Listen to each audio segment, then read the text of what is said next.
Have you ever actually stopped to look at the physical router sitting in your living room? Oh, I'm sure most people just hide it behind a plant. Right, exactly.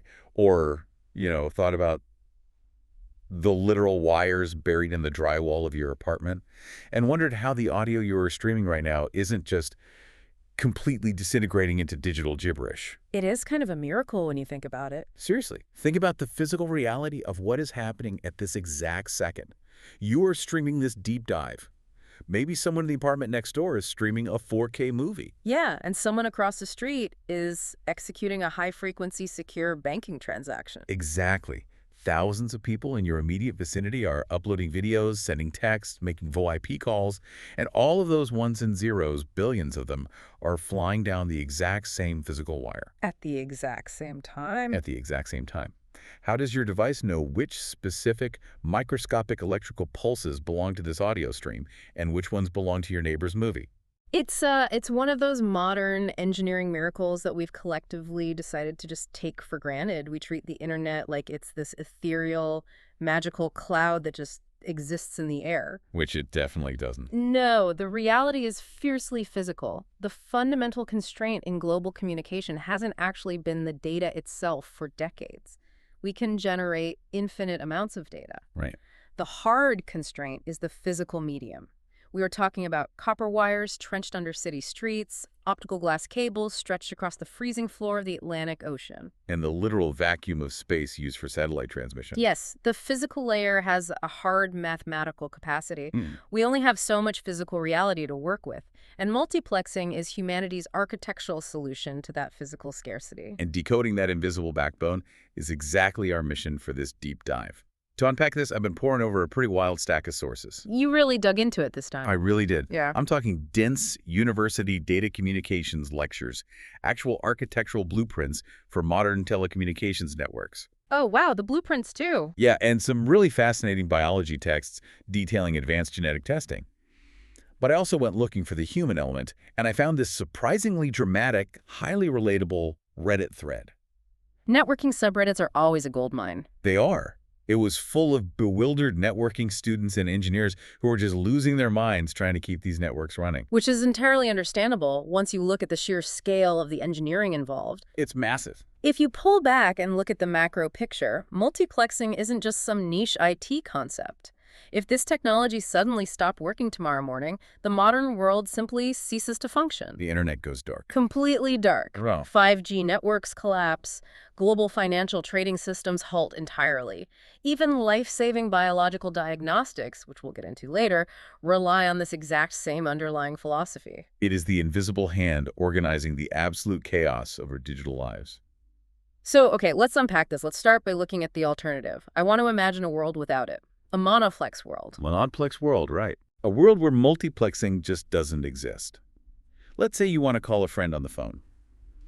In a purely monoplex system, you would need a dedicated physical copper wire stretching directly from your house, over the trees, down the street, all the way into their house. One connection, one wire. Exactly. One wire per conversation. Now multiply that by the population of a city. If you want to be able to call a second friend, you need a second, entirely separate physical wire. Which is already getting messy. And if you want to connect to a server in a different country, you need another wire. If we extrapolate a monoplex approach to a modern urban environment like New York or Tokyo, It becomes physically and economically absurd. the sky would literally be blacked out by trillions of individual copper strands, or the ground beneath our feet would have to be completely hollowed out just to make room for the infrastructure. I was looking at how network architects model this, and they talk constantly about capital expenditure or CapEx. Oh yeah, CapEx is the ultimate bottleneck. The actual data transmission is cheap, right? Yeah. It's the physical dirt that costs money. Exactly.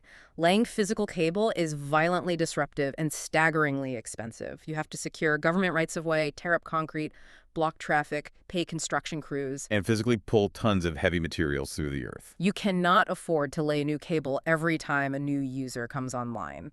Multiplexing drastically reduces that CapEx by allowing telecommunications companies to maximize the utility of the assets they've already buried in the dirt. So the goal is taking 1 billion conversations and cramming them onto one wire. Precisely. The architectural blueprints break down the hardware logic that makes this happen, Yeah. focusing on two main components, the MUX and the DMUX. The multiplexer and the demultiplexer. Right. And the lecture slides define the MUX as a, and I'm quoting here, a combinational logic circuit at the transmitting end. That is quite the mouthful. Let's pause right there, because combinational logic circuit is the kind of textbook jargon that instantly makes my eyes glaze over.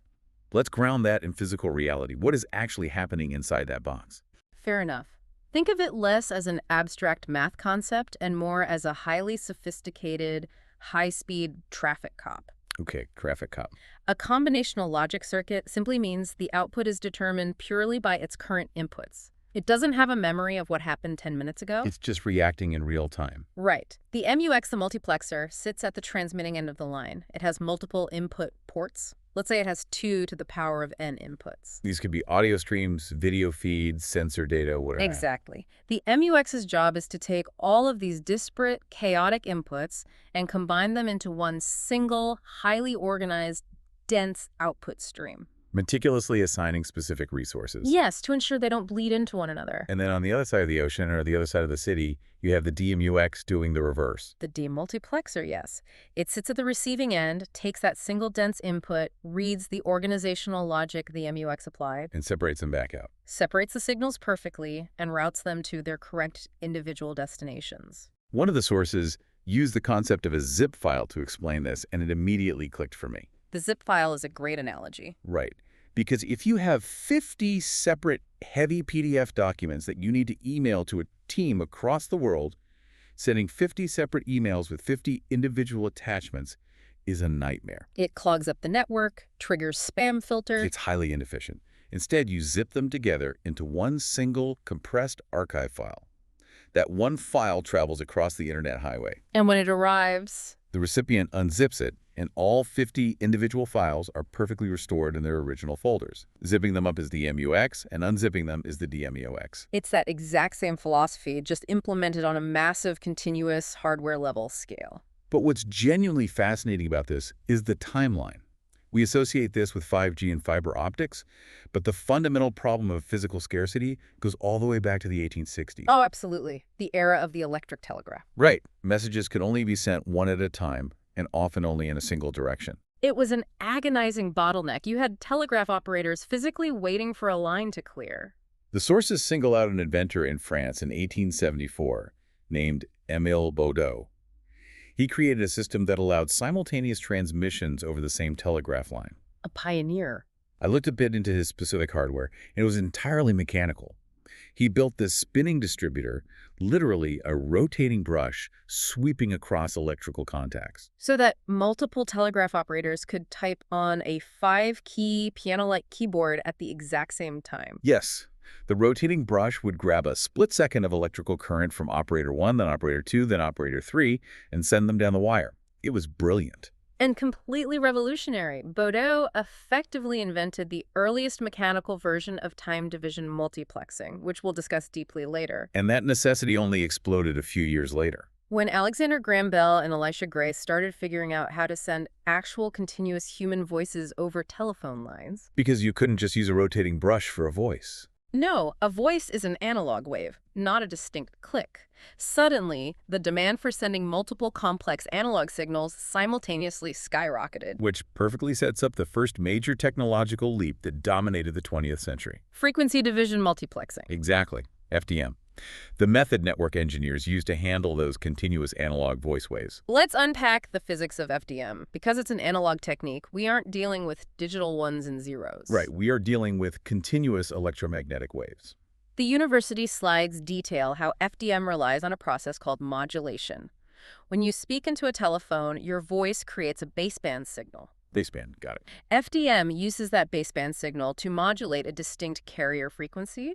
Essentially, it shifts your voice from its original low-frequency state into a specific, higher passband frequency cluster. Okay, let's bring in the multi-lane highway analogy from the sources, because it visualizes this beautifully. It really does. Imagine the total available bandwidth of a communication medium, like a thick copper cable, as a massive multi-lane highway. The total width of the road is the bandwidth. And each individual car driving on the road is a distinct signal, like a phone call. Right. The individual lanes painted on the highway are the specific frequency bands. As long as every single car stays perfectly centered in its assigned lane, thousands of cars can travel at 100 miles an hour in the exact same direction at the exact same time without ever touching. That highway visualization is flawless. But in the physical world of analog waves, staying perfectly centered in your lane is incredibly difficult. Because frequencies drift. Exactly. Hardware heats up and cools down. If we push that highway analogy a little further, what happens if a driver gets distracted and drifts slightly over the painted line into the next lane? You get a collision. In telecommunications, if signals drift into each other's frequencies, you get crosstalk. Crosstalk, yeah. Anyone who remembers using an older analog landline phone probably remembers those weird moments where you could faintly hear an entirely different conversation bleeding into yours like a ghost. That's crosstalk. Exactly. To prevent those collisions, FDM relies on a critical architectural requirement known as guard bands. Guard bands. So those are essentially the white paint between the lanes on the highway, Right. but much wider. More like physical concrete barriers between the lanes. Guard bands are narrow strips of entirely unused frequency spectrum strategically placed between the active communication channels. They act as a buffer zone. Right. If a signal fluctuates or drifts slightly due to hardware imperfections, it bleeds into the empty guard band rather than colliding with the neighboring signal. But looking at the blueprint, there's a massive efficiency trade-off here. A huge one. Those guard bands are absolutely necessary to prevent the signals from destroying each other, but they are fundamentally a waste of valuable real estate. You are taking up a huge percentage of your expensive physical highway with empty space just to be safe. It's a highly inefficient use of a scarce resource. Historically, network engineers simply had to accept that waste as the cost of doing business. Like with the L carrier system. Yes, in the mid-20th century, telecommunications companies deployed the L carrier system. It used heavy analog crystal filters to combine 12 individual voice channels into a single channel group. And that occupied a 48 kilohertz bandwidth, if I recall. Correct. It worked reliably for decades, but the required guard bands ate up an enormous amount of potential capacity. And as the world moved toward the digital age and the demand for data exploded, they couldn't afford to leave that empty space on the highway anymore. This is where the sources transitioned to a modern evolution of FDM called orthogonal frequency division multiplexing. OFDM. And the texts point out this is the exact technology powering modern Wi-Fi and 5G networks right now. It is. And to understand why OFDM was such a massive breakthrough, we have to talk about the math behind wave interference. The goal was to eliminate those wasteful guard bands, allowing the channels to pack tightly together. But if you remove the guard bands, the signals inherently overlap. So how do you overlap them without destroying the data? Right. OFDM achieves this by using subcarriers that are mathematically orthogonal to one another. Okay, I have to interrupt here because the slides just casually say they are mathematically orthogonal, meaning they have a 90-degree phase shift. It sounds intimidating. It sounds smart, but it doesn't really explain the physics to someone who doesn't build antennas for a living. What does a 90-degree phase shift actually look like in physical space? It's a great question. Let's visualize a simple wave, like a wave in the ocean. It has a peak, the highest point, and a trough, the lowest point. Okay, peak and trough. In between the peak and the trough, the water crosses a middle point where the water level is totally flat. That's the zero crossing point. Got it, the flat middle. Now, imagine sending two different waves down a channel at the same time. If their peaks line up, they combine into a massive wave. That's interference. Which destroys the data. Right. But in OFDM, the waves are engineered with a precise 90-degree phase shift. What that means in physical terms is that at the exact microsecond, that wave A is hitting its absolute maximum peak. Wave B is perfectly crossing that flat 0 point in the middle. You've got it. So at the moment the receiver measures wave A, wave B effectively has zero power. It's mathematically invisible. Precisely. Because they are precisely synchronized to hit their peaks and 0 points at alternating times, the receiver can sample the peak of one frequency without picking up any energy from the neighboring frequency. Even though they are technically overlapping in the spectrum. Exactly. So to bring it back to the highway analogy, we figured out how to let the cars ghost directly through each other's physical space without causing a scratch. Completely removing the need for wasteful guard bands. That is incredible. Yeah. But FDM, whether it's analog or orthogonal, is still fundamentally sharing the channel by dividing it into different frequency lanes. Right. What if you want a device to use the entire frequency bandwidth of the cable, but you want to share the time? That brings us to our second major architectural category, time division multiplexing, or TDM. TDM. While FDM divides the communication medium vertically by frequency, TDM divides it horizontally into discrete, microscopic slices of time, It's an inherently digital process. designed from the ground up for the binary world of modern computing. And this is exactly where I want to bring in that amazing Reddit thread I found in the sources. A user named MD Cotrellin posted on a networking engineering subreddit, and their post is just pure, raw frustration. I remember reading that one. They basically wrote, I just started my networking certification class. I was really enjoying it, but I hit layer 1 of the OSI model and time division multiplexing. I've been staring at this textbook for 2 hours, pulling my hair out, and I am completely, totally lost. I sympathize with MD Colin entirely. It is a notoriously difficult point of confusion for students. Why is that? Well, FDM feels somewhat intuitive because we all have experience tuning an FM radio dial. But TDM requires you to visualize time slicing on a microscopic, almost unfathomable scale. Our brains aren't built to perceive a single second sliced into 10,000 individual chunks. Exactly. Thankfully, another engineer in the thread jumped in and offered what they called the classroom analogy. And it honestly clears it up perfectly. Let's hear it. Imagine a classroom with 5 students who all urgently need to tell the teacher something.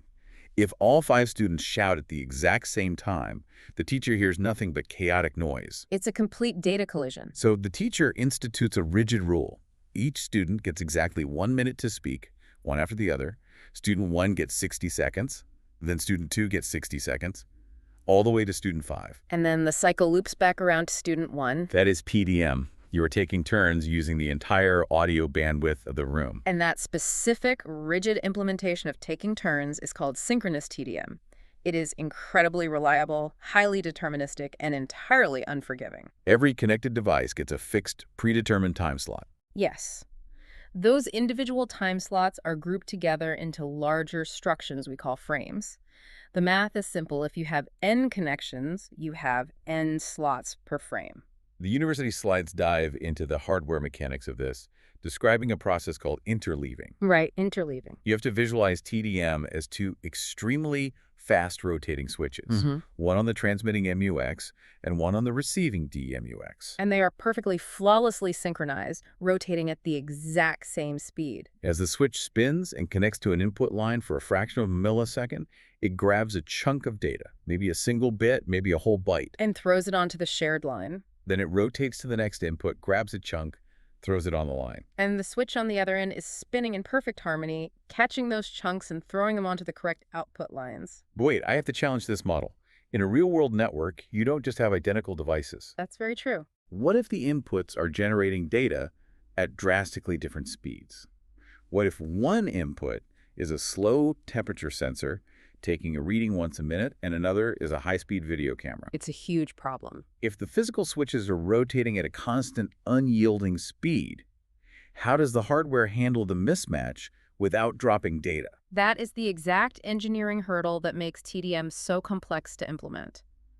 Network architects have developed a whole toolkit for data rate matching. What's the first tool? The simplest is multi-level multiplexing, which they use when the data rates of the input links are exact mathematical multiples of each other. Okay, so if one device is exactly twice as fast as the other, you can manage it mathematically. Right. Then there is multiple slot allocation. That's where the spinning switch literally visits the faster device 2 or 3 times per rotation instead of just once. That makes sense. But what if it's the other way around? What if a device is just too slow to keep up with the frame rate? Then you use a technique called pulse stuffing. It's sometimes called bit padding. Pulse stuff? If you have a slow link that simply cannot keep up with the relentless speed of the rotating switch, the MUX will actually synthesize and insert dummy bits. Fake, meaningless data. Exactly, into the slower link stream. It literally pads the transmission just to bring its overall data rate up to speed with the rest of the system, so the synchronized timing doesn't collapse. That is wild. Yeah. The network lies to itself just to keep the metronome ticking. It does what it has to do. And speaking of that metronome, the slides mention one more crucial element: synchronization bits. Ah. At the beginning or end of every single frame, the system adds a specific, predictable pattern of bits. The DMUX on the receiving end is constantly scanning for that exact pattern. It's the only way it knows where a frame starts and ends. Without those synchronization bits, the receiver is blind. It would just see an endless river of ones and zeros with no punctuation. Let's put this in a real-world scale because talking about rotating switches makes it sound like an old train station. Another user on that Reddit thread, Chuck Bales, explained how this works on a classic T1 telecommunications line. Classic T1, yeah. A standard T1 line has 24 individual voice channels. The system samples those 24 channels at a rate of 8 kilohertz. Which means it is completing that entire rotating switch cycle 8,000 times a second. A single copper T1 line is handling 24 simultaneous human conversations by slicing time into pieces so infinitesimally small that human ears perceive it as a continuous, uninterrupted analog voice. It's an incredible feat of engineering, but synchronous TDM has a massive, glaring architectural flaw. I was wondering about that. Let's go back to your classroom analogy for a moment. What happens if it's student 3's turn to speak for their assigned 60 seconds, but student 3 has absolutely nothing to say? Oh, the whole class just sits there in complete, incredibly awkward silence for a minute, staring at each other, waiting for the clock to run out? Precisely. And in telecommunications, that silence is wasted bandwidth. In synchronous TDM, if a device has no data to send during its rigidly assigned microsecond, that time slot goes over the wire completely empty. So if you have a network where users only transmit data in short bursts, Right. which is how most internet traffic actually works. You might have a cable operating at 10% capacity while still officially being full. It is a highly inefficient use of the physical medium. So how do they fix that? To solve this, engineers develop statistical or asynchronous TDM. Right. Statistical TDM fundamentally changes the rules of the classroom. Completely. Instead of rigid, fixed time slots, the slots are allocated dynamically based entirely on real-time demand. The multiplexer stops acting like a mindless spinning switch and starts acting like an active, intelligent moderator. It checks the first device. Do you have data? Yeah. Okay. Send It it. checks the second device. Do you have data? No. Okay. We are immediately skipping you, moving to device 3. No wasted silence, no empty slots. The frames are densely packed with actual data 100% of the time. This creates a massive boost in network efficiency.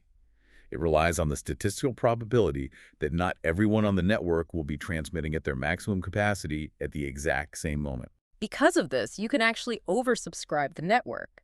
The total theoretical capacity of the transmission link can be significantly less than the sum of the maximum possible demands of all the connected users. Hold on, perfect efficiency sounds great, but there's always a catch when you change the rules of physics. Always. If you take away the assigned seats in the classroom, how does the teacher or the DMUX have any clue who is talking? That is the big question. In synchronous TDM, the receiver knows that the second slot always belongs to device 2. If you start skipping people, the receiving end is just getting a random jumble of data. Doesn't that just create a free-for-all? You've hit on the exact trade-off. Because the slots are no longer fixed to a specific position in the frame, the demultiplexer inherently loses its positional awareness. Right. Therefore, statistical TDM strictly requires addressing. Every single packet of data loaded into a frame must wear a digital name tag header containing the source and destination address. So the receiver knows exactly where to route it. So we just trade the wasted empty space of synchronous TDM for the mandatory overhead of having to attach a long digital address to every single piece of data. Yep. Does that really save space? In modern bursty data networks like the internet, yes, overwhelmingly so. But addressing isn't the only catch. Statistical TDM also introduces the risk of variable delays, which network engineers call jitter. Jitter, right. Because if everyone happens to actually have data to send at the exact same moment, say, during a massive spike in global network traffic, devices might have to wait in a buffer queue before they get an available slot. In synchronous TDM, your delay is constant and predictable. In statistical TDM, your delay can fluctuate wildly based on how congested the network is. And whether you are using synchronous or statistical, the precision of the timing is absolute life and death for the network. We aren't just talking about a YouTube video buffer. No, the stakes are incredibly high. Which brings us to the craziest part of that Reddit thread. A user named Mutabi, who works as an engineer managing commercial satellites, shared a terrifying, real-world story. I still can't believe that happened. They revealed that about a year and a half prior, someone on their team uploaded the wrong modem timing files to a satellite dish uplink. Just a microscopic configuration error. But because the timing was slightly off, the entire multiplexing process shattered. It completely took down the network for everyone on that entire commercial satellite for the better part of an hour. That is a phenomenal, albeit painful, real-world example of why precise timing in TDM is non-negotiable. It really illustrates the fragility of the system. If you lose synchronization by even a fraction of a millisecond, the DMUX is just blindly grabbing bits of data out of the ether, It starts combining pieces of a secure email with pieces of a phone call. misinterpreting headers and fundamentally turning the entire global stream into meaningless digital noise. The infrastructure of our world relies on absolute microsecond perfection. We've been talking a lot about copper wires and radio waves so far, dividing them by frequency and slicing them by time. But I want to shift our focus to fiber optic glass. Ah, now we're getting into the really fast stuff. Exactly. What happens when we stop shooting electrical currents and start shooting literal lasers? Because looking at the blueprints for ocean floor cables, the rules change completely. We are moving to wavelength division multiplexing, or WDM. WDM is, at its core, the application of frequency division to the optical spectrum. But instead of using different radio frequencies that propagate through the air or copper, we are using different wavelengths of light that propagate through silica glass. The sources gave us an analogy here that I really love, the prism. It's classic for a reason. If you shine a beam of pure white light into a glass prism, the physical structure of the prism bends the light and separates it into a rainbow red, orange, yellow, green, blue, indigo, violet. Each of those colors represents a physically different wavelength. And WDM works exactly like that prism, but in reverse. We take different colors of highly focused laser light, and we encode each distinct color with its own entirely separate data stream. We then use an optical multiplexer to combine all those different colors into one single, blindingly fast beam of light that shoots down a strand of optical glass no thicker than a human hair. Which is just crazy to visualize. And when it reaches the destination country, a demultiplexer acts like the prism, splitting the single beam back into the individual colors so the optical receivers can read the data. It's a beautiful process. And because the optical spectrum is so incredibly vast compared to the radio spectrum, the sheer volume of data we can move using WDM is staggering. But glass isn't perfect, and lasers aren't cheap. Network architects have to make brutal choices based on cost, distance, and thermodynamics. Which has led to two distinct architectural implementations of this technology, CWDM and DWDM. Let's break those down, starting with the cheaper option. CWDM stands for Coarse Wavelength Division Multiplexing. Right. The word coarse refers to the physical spacing between the different colors of laser light within the spectrum. Okay. In CWDM, the spacing is relatively wide, typically around 20 nanometers between channels. Which sounds microscopic, but in optical physics, 20 nanometers is basically a massive 4-lane highway with giant guard bands. Exactly. Because the channels are spaced so generously far apart, you don't need absolute pinpoint precision from your hardware. You can use cheaper, uncooled lasers. Because lasers are highly sensitive to thermodynamics, right? Very. As a laser heats up from use, the wavelength of light it emits will actually drift slightly. It physically changes color. Ah, I didn't know that. In CWDM, the laser can fluctuate in temperature, and its color can drift a tiny bit, and it doesn't matter because there is a 20 nanometer buffer before it bleeds into the next channel and causes crosstalk. So it's cheaper, it's thermodynamically robust, but it has strict limits.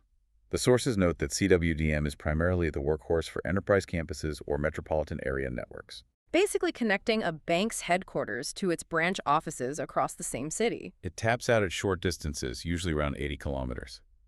If you need to cross the Atlantic Ocean, CWDM isn't going to survive the trip. No. For that, you bring in the heavy hitter, DWDM, Dense Wavelength Division Multiplexing. Dense is the operative word. DWDM packs the wavelengths incredibly, almost dangerously close together. Instead of that generous 20 nanometer spacing, DWDM spacing can be 0.8 nanometers or even 0.4 nanometers. 0.8 nanometers. 8. That requires an insane level of physical precision. It really does. If the laser heats up by a fraction of a degree, it drifts and destroys the adjacent channel. Which is why DWDM requires highly sophisticated temperature-controlled cooled lasers. They use active thermal management systems to ensure the physical properties of the light never waver from their exact assigned frequency. The hardware is exponentially more expensive. But the payoff is immense capacity. Because the spacing is so tight, you can pack 80, 96, or even 160-plus distinct channels of light into a single microscopic optical fiber. And the blueprints highlight another crucial reason DWDM is used for oceans. It naturally supports optical amplifiers, specifically EDFAs. I was reading up on this. And EDFAs erbium-doped fiber amplifiers sound like literal magic. So they are arguably one of the most important inventions in the history of telecommunications. Really? To understand why they matter, you have to understand attenuation. As light travels through silica glass, it naturally dims. The glass absorbs and scatters the photons. Historically, if you wanted to send a signal across the ocean, you had to physically stop the light every 100 kilometers. You had to catch the dimming light, convert it back into an electrical signal, use a traditional electronic amplifier to boost the voltage, and then use another laser to turn it back into light to keep going. Which means building massive, highly complex, failure-prone electrical repeating stations at the bottom of the ocean. It introduces massive latency and costs a fortune. Precisely. EDFAs completely eliminated that process. An EDFA is a segment of optical fiber that has been physically doped injected with ions of the rare earth element erbium. When the weakened DWDM signal enters this doped fiber, a separate pump laser shoots high-energy light into the erbium ions, exciting them. As the weak data signal passes through the excited erbium, it stimulates the ions to release their stored energy as additional photons that perfectly match the signal. So it amplifies the light optically. The data never leaves the realm of photons and never converts back to electricity. Exactly. It boosts all 160 channels of light simultaneously, purely through optical physics. This is what allows DWDM to travel thousands of miles seamlessly across the ocean floor. It's brilliant. So if you are listening to this right now and you are amazed by your internet speed, how you can click a link and instantaneously load a 4K video hosted on a server in Europe while sitting in your living room in North America, this is the exact technology making it happen. WDM and EDFAs are allowing terabits of data to literally cross the ocean floor as continuous pulses of colored light without ever stopping. But as incredible as DWD is, network architects don't just pick one of these methods, FDM, TDM, or WDM, and call it a day. In the real world, the ultimate power comes from architectural convergence. They layer these technologies on top of each other. This brings us to the modern ISP strategy and what the blueprints call the Optical Transport Network, or OTN. I was hoping we would get to this, because the sources described OTN as a digital wrapper, and it sounded like we were just wrapping Russian nesting dolls of data inside of each other. That is essentially what OTN does. DWDM is amazing at moving massive amounts of light over long distances, but it is effectively blind. At the optical layer, it doesn't know or care what the data is. It just shoots the laser. It can't tell you if packets are dropping or if the error rate is spiking until it's too late. OTN was developed to provide a standardized, intelligent frame structure that wraps completely around the data before it ever goes into the laser. It gives internet service providers deep visibility, error correction, and management capabilities to ensure they are maintaining their strict contractual service level agreements with enterprise clients. The sources detail a really specific, powerful feature of OTN called sub-lambda grooming. I love that term, sub-lambda grooming. Let's unpack the math here. Let's say an ISP has fired up a massive DWDM wavelength, a single specific color of light that can handle 100 gigabits per second of throughput. Okay. But a corporate customer only needs to send 10 gigabits per second between their offices. If you dedicate that entire wavelength to that one customer, you are wasting 90% of a profoundly expensive transoceanic pipe. Which brings us full circle. How do you solve it? You bring back time division multiplexing. Sub-lambda grooming uses high-speed TDM to pack multiple smaller services, say 10 GBps streams from entirely different enterprise customers, and multiplexes them inside that single 100 GBps DWDM wavelength. You are slicing the specific color of light into microscopic slivers of time. We are literally running TDM inside of WDM. Exactly. This multi-layered architecture is what allows global networks to be both incredibly vast in scale and ruthlessly efficient in their economics. But even with layering TDM inside DWDM, humanity's thirst for data is apparently insatiable. We are generating more data today than in all of previous human history combined. It's hard to even conceptualize. The sources pose a terrifying question for engineers. What happens when the optical fibers are completely 100% full? We can only slice the time so incredibly thin before the hardware fails, and we can only pack the colors of light so close together before the physics of thermodynamics melt the signal. When we hit the absolute theoretical wall of physics, where do we go next? When you completely exhaust the dimensions of frequency, time, and wavelength, you have to look for entirely new dimensions to exploit. And the primary frontier right now is space division multiplexing, or SDM. The source is like an SDM to a double-decker bridge, which paints a pretty clear picture. It's the most brutal brute force solution to the problem. If your multi-lane highway is completely gridlocked, you've removed the guard bands, the cars are ghosting through each other, and you still have traffic. Your only remaining option is to build a second physical deck on top of the highway. In fiber optics, this means moving away from standard single-core fiber, where there is only one microscopic light-guiding tube inside the cladding and manufacturing multi-core fibers. You are literally engineering glass strands that have 2, 4, or 8 separate parallel light-guiding cores packed inside the exact same physical cable sheath. And SDM isn't just for underground cables. The blueprints show that SDM is already inside our houses. It's implemented in the wireless world through MIMO antennas, multiple input, multiple output. If you look at your home Wi-Fi router and it has 6 alien-looking antennas sticking out of it in every direction, that is spatial multiplexing. It is transmitting mathematically independent data streams through different physical spatial paths in the air of your living room, bouncing off the walls and couch to hit your laptop simultaneously. And beyond manipulating space, researchers are manipulating the mathematical signatures of the signals themselves. This brings us to code division multiplexing, or CDM. CDM broke my brain a little bit when I was reading the slides. I found the analogy they used fascinating. It's described as a cocktail party. CDM is conceptually entirely different from TDM or FDM. In CDM, multiple users transmit their data on the exact same frequency, occupying the exact same physical space at the exact same time. On paper, it sounds like a recipe for total catastrophic collision. But it works because every single transmitter mathematically encodes its specific signal with a unique, highly complex, orthogonal digital code. The receiver knows this specific code in advance and uses it as a mathematical filter to extract only the relevant data, ignoring everything else as background noise. So imagine you are at a crowded, incredibly noisy cocktail party. Hundreds of people are in the same room. Everyone is talking at the exact same time in the same language, sharing the exact same audio frequency. If you record the room, it's just a wall of meaningless noise. But suddenly, your best friend starts speaking to you from across the room. Because your brain inherently knows the unique tone, cadence, and pitch of your friend's voice, their unique biological code, your auditory cortex can magically tune out the roaring background noise and focus entirely on what they are saying. That is code division multiplexing.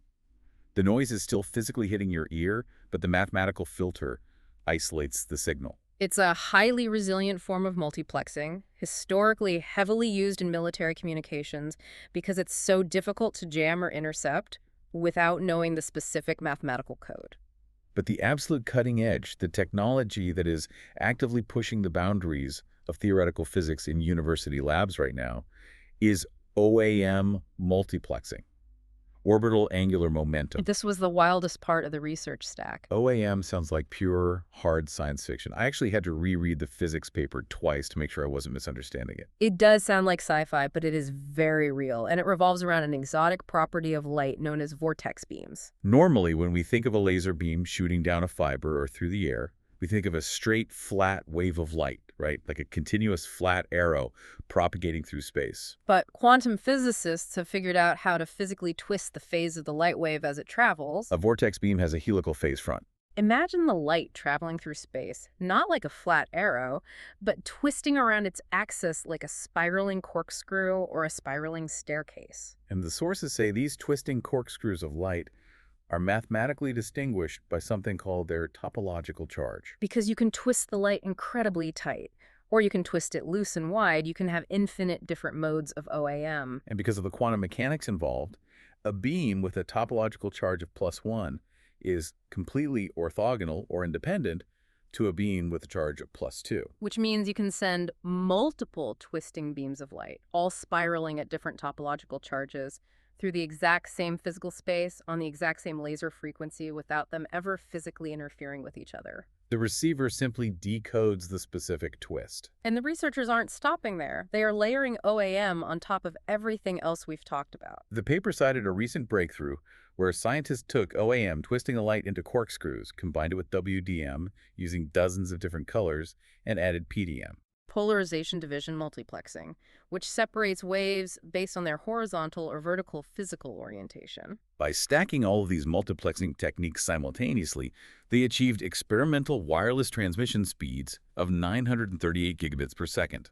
We are talking about nearly a terabit of data per second, transmitted wirelessly over the air, enabled entirely by mathematically exploiting every conceivable dimension of the electromagnetic wave. It is genuinely staggering to think about the math required to unweave that signal at the receiving end. But we've been talking entirely about telecommunications. We have. What really surprised me in the sources is that multiplexing isn't just for internet nerds, network architects, and fiber optics. This exact same philosophical concept of simultaneous non-interfering processing is currently being used in biology labs to literally save lives. The underlying principles of multiplexing apply perfectly to the biological sciences, specifically in the realms of diagnostics and genetics. The scientific texts we reviewed highlight real-time PCR polymerase chain reaction and multiplex sequencing. Let's break down PCR for a second. In standard traditional biological testing, if a doctor wanted to check a patient's blood sample for 3 different diseases, the lab technician would have to run 3 separate chemical reactions in 3 completely separate test tubes. It takes a massive amount of time. It requires highly expensive reagents for each tube. And critically, it requires a large amount of the initial biological sample. But with multiplex PCR, the velocity of the MUX is brought into the physical chemistry lab. You design multiple specific chemical primers, each tagged with a different fluorescent color. Much like WDM assigns different colors of light to data streams. This allows the lab to simultaneously amplify and detect 2, 5, or even a dozen completely different target genes in the exact same reaction, in the exact same single test tube, at the exact same time. The optical scanner reads the different fluorescent flashes as the DNA replicates, demultiplexing the biological data in real time. And the real-world benefits of this are immense. First, it saves on limited clinical sample volumes. The biology texts point out that if you have a critically ill neonatal infant, you can only safely draw a microscopic amount of blood. With traditional testing, you might only have enough blood to test for 1 pathogen. With multiplexing, you can test that single drop of blood for a dozen different life-threatening pathogens simultaneously. It also drastically reduces the use of expensive chemical reagents, cutting the cost of diagnostics. It eliminates a massive vector for pipetting errors. The more physical tubes a lab technician has to manually fill, the higher the statistical chance for human error.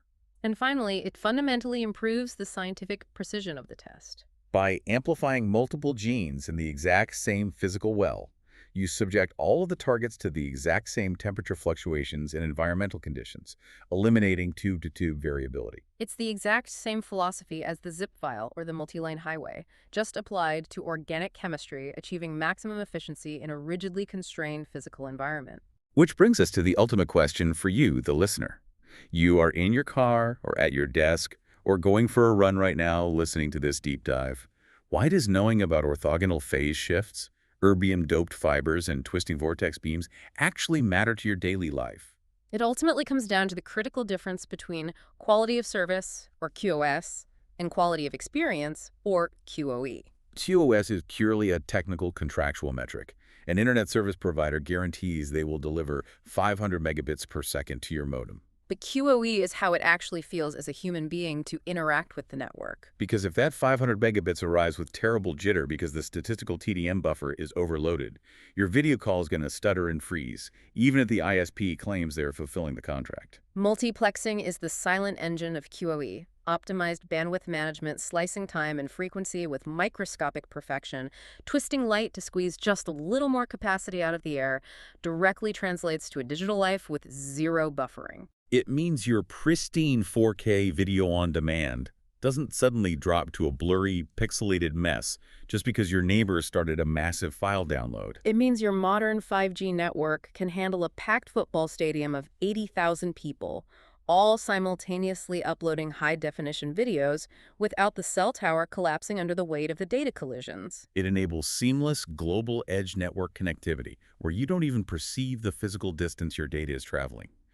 Your digital life feels utterly frictionless, and it feels like magic, strictly because multiplexing algorithms are frantically organizing the chaos behind the scenes billions of times a second. Looking back at the incredible technical journey we've unpacked today, We started in the 1860s, looking at single telegraph lines, where operators literally waited in line to send a few electrical clicks. we examined Emil Baudot's 1874 mechanical breakthrough with rotating brushes. And the massive, wasteful, multi-lane highways of analog's frequency division multiplexing, We suffered alongside MD trying to wrap our heads around the spinning, synchronized switches and dummy bits of time division multiplexing.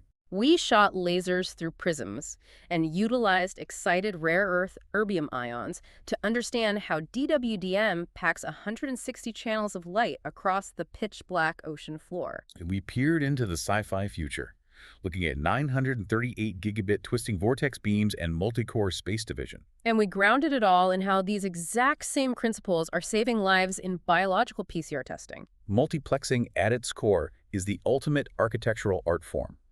It is the art of squeezing infinite human reality into the stubbornly finite physical boundaries of our world. It is a profound triumph over physical scarcity. And as we conclude this analysis, I want to leave you with a final thought to ponder, something that builds on these texts but pushes us into the immediate, unwritten future. The advanced networking blueprints mention that as architects look toward the development of 6G networks, they're no longer just optimizing the physical layer. They are seeing the rise of AI native networking.